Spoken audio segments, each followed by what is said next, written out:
Bonjour à toutes, bonjour à tous et merci de nous retrouver sur le plateau de Sagesse bouddhiste. Aujourd'hui, nous allons évoquer les 12 liens interdépendants, ceux qui permettent de déterminer notamment nos renaissances futures.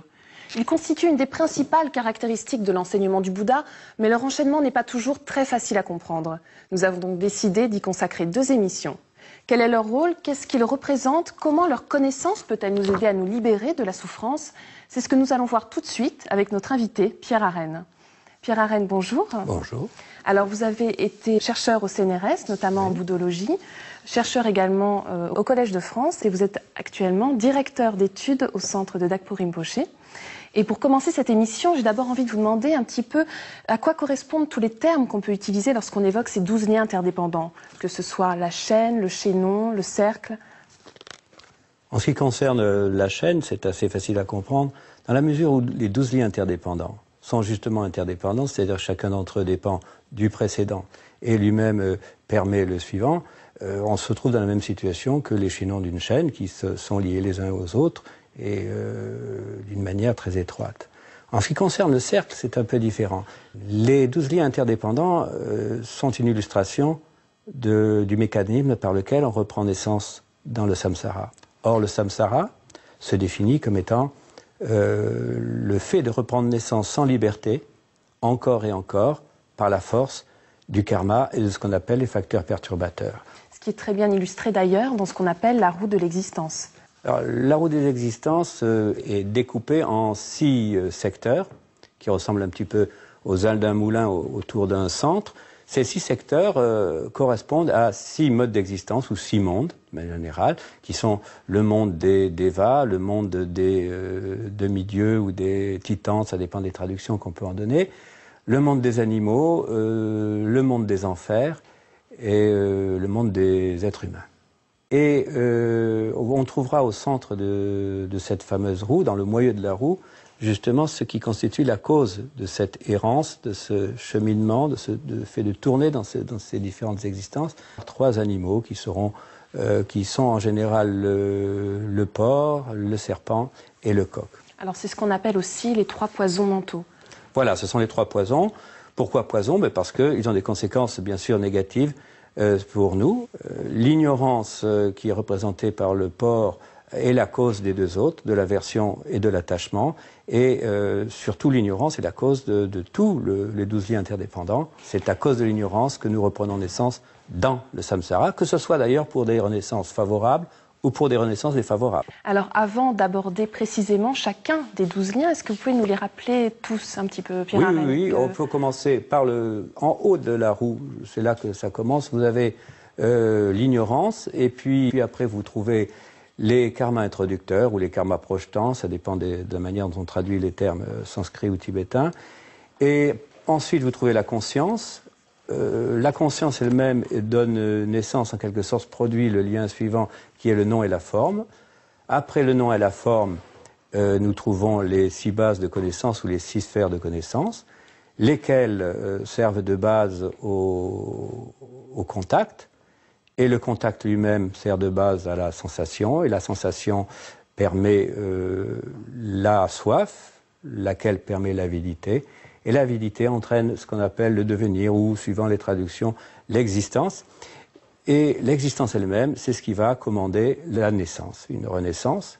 Et après la naissance, on trouve évidemment le vieillissement et la mort, qui est le 12e lien interdépendant. Très bien, alors revenons justement à ce premier de ces 12 liens interdépendants, qui est l'ignorance initiale. Alors déjà, pourquoi la qualifie-t-on d'initiale? Alors initiale, il y a au moins 2 raisons.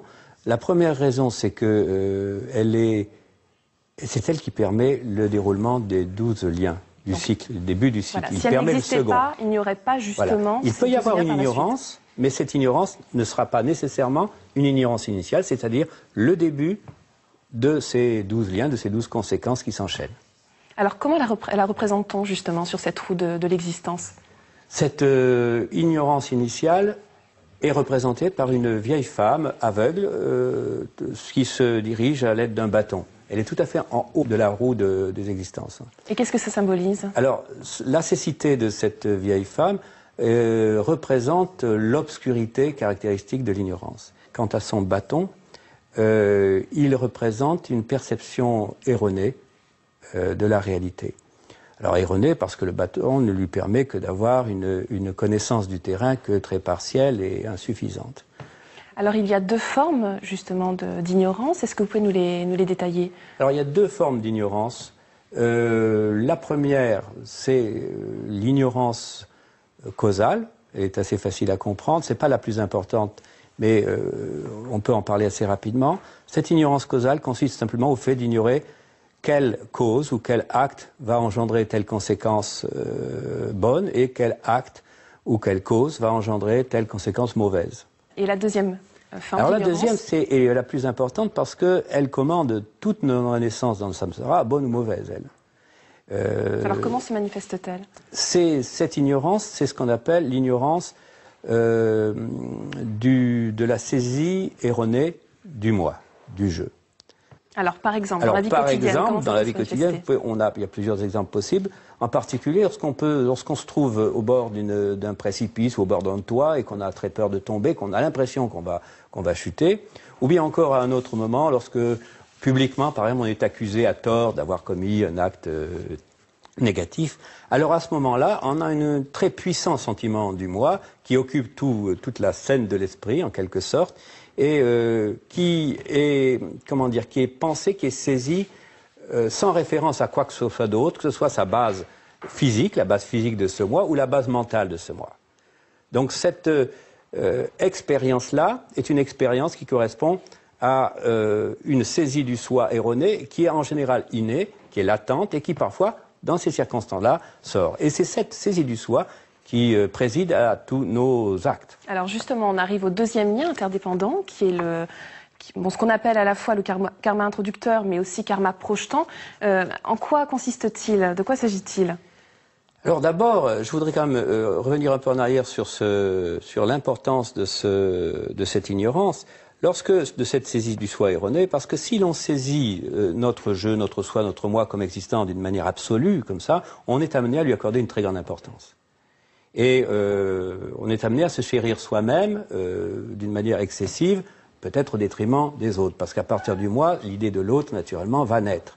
Et on va être amené il va présider à tous nos actes qui vont avoir pour but de protéger ce je, ce soi, ou de lui procurer ce qui lui paraît le plus favorable, et souvent au détriment des autres. Donc ça se traduit dans tous nos actes, en voilà, fait. Et ce qui va nous amener à accumuler des actes particuliers, et ce qui me permet de revenir à la question que vous avez posée tout à l'heure, à savoir quel est le second lien interdépendant, à savoir c'est ce qu'on appelle les karmas introducteurs ou projetants. Exactement. Comment est-ce qu'on les symbolise? Comment est-ce qu'on les trouve symbolisés dans la roue de l'existence?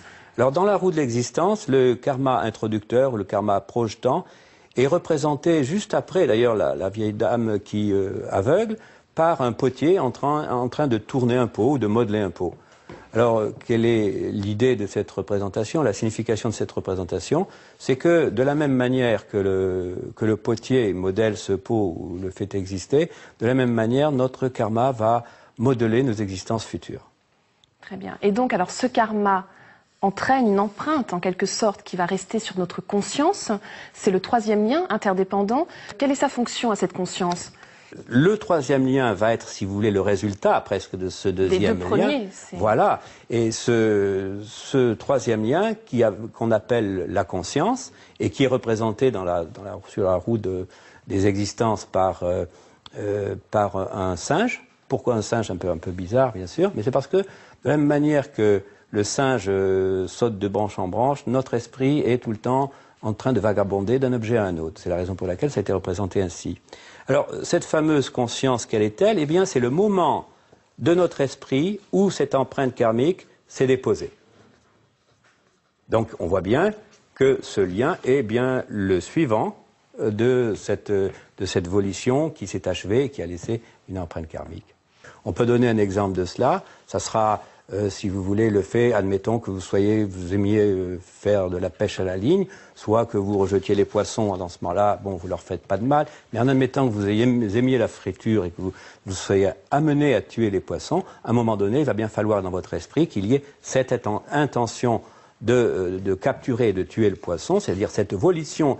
L'esprit va se tourner vers cette idée de tuer le poisson, et lorsque cette volition va cesser, elle va laisser place, dans le courant de conscience, à une empreinte qui va être qualifiée de karmique, qui en l'occurrence va être une empreinte négative, bien sûr. Alors, ce qui nous amène au nom et à la forme, donc en fait, c'est représenté par deux hommes sur un bateau dans la roue de l'existence. Pourquoi cette représentation? Qu'est-ce que ça symbolise? Alors, deux hommes sur un bateau, bon, d'abord déjà, le fait qu'il y en ait deux, l'un correspond bien sûr au nom et l'autre à la forme. Ensuite, le bateau, on peut penser bien sûr qu'il s'agit de ce bateau qui va nous mener d'une existence à l'autre, de notre corps, de nous-mêmes, de l'individu que nous allons être à partir de cette naissance jusqu'à notre décès. Alors, quelle est la fonction de ce lien interdépendant? Alors, ce lien interdépendant est le début, en quelque sorte, de l'existence du nouvel être qui a repris naissance. Comment se définit-il? Eh bien, la forme, c'est ce qui est plus facile à comprendre. La forme correspond donc, le nom et la forme, tous les deux correspondent à ce qu'on appelle, recouvrent à peu près la même chose que ce qu'on appelle les 5 agrégats. Alors, vous pouvez les me 5 agrégats, pour expliquer, parce que c'est peut-être un peu complexe, disons, d'un côté, il y a un agrégat qui est celui de la forme qui correspond au corps, et en l'occurrence ici, qui correspond aux cellules parentales. Et puis, il y a 4 autres agrégats qui, grosso modo, correspondent à l'esprit. Ces 4 autres agrégats sont l'agrégat de la sensation, des formations volitionnelles, de l'identification et de la conscience. Grosso modo, c'est l'esprit. Et ça correspond évidemment au continuum mental qui s'est inséré dans les cellules parentales au moment de la naissance. Donc on a affaire à ces deux parties, disons, pour simplifier, forme et esprit, qui sont bien sûr à l'état embryonnaire, à ce moment-là. Mais il y a déjà un début d'existence de l'individu à ce moment-là. Alors, ce qui nous amène au dernier lien que nous allons évoquer aujourd'hui, le lien des sphères de la connaissance. Est-ce que vous pouvez nous expliquer justement la jonction qui se fait entre ce lien et en fait celui du lien du nom et de la forme? En fait, c'est assez facile parce que ce lien des bases de connaissances est la continuation du développement de l'individu qui a repris naissance, de l'embryon en quelque sorte. Il est représenté sur la roue des existences par une maison, un bâtiment, un édifice percé de 6 fenêtres. Pourquoi 6 fenêtres? Parce que ces 6 fenêtres représentent justement ces 6 bases de connaissances qu'on peut réduire en fait à 6 facultés sensorielles. Alors pourquoi 6 facultés sensorielles? Parce que dans notre tradition, en tout cas occidentale, on parle plutôt de 5 sens. C'est tout simplement que dans la tradition indienne, dans la tradition bouddhiste en tout cas, le 6e sens, c'est la conscience. Donc on a les 5 autres facultés sensorielles, l'ouïe, la vue, etc., l'odorat, le goût, plus la conscience. Et ces 6 facultés sensorielles vont se développer peu à peu. Elles débutent à partir de la 9e semaine après la conception et elles vont durer jusqu'à ce que les modifications produites par le contact avec un objet puissent être enregistrées. Très bien. Merci beaucoup Pierre Arène. C'est moi qui vous remercie. Et nous nous retrouvons donc la semaine prochaine pour évoquer la suite de ces 12 liens interdépendants. Et si vous souhaitez approfondir ce thème de l'interdépendance, voici quelques livres qui vous y aideront. Le cœur des enseignements du Bouddha, par le moine zen vietnamien Thich Nhat Hanh, publié aux éditions de la Table Ronde. Il nous explique comment mieux pratiquer dans notre vie quotidienne. Pour comprendre la voie bouddhiste, aux éditions Claire Lumière, où l'on retrouve l'enseignement donné par sa sainteté le 12e Gyaltsab Drukpa dans différentes conférences publiques, le tout dans un style très direct et très compréhensible. Et enfin, Au seuil de l'éveil de Dilgo Gyaltse Rinpoché, aux éditions Padmakara. C'est déjà la fin de notre émission. Merci à tous de votre fidélité. Je vous souhaite une excellente journée, une très belle semaine et je vous propose de nous retrouver dimanche prochain pour la suite de cette émission consacrée aux 12 liens interdépendants.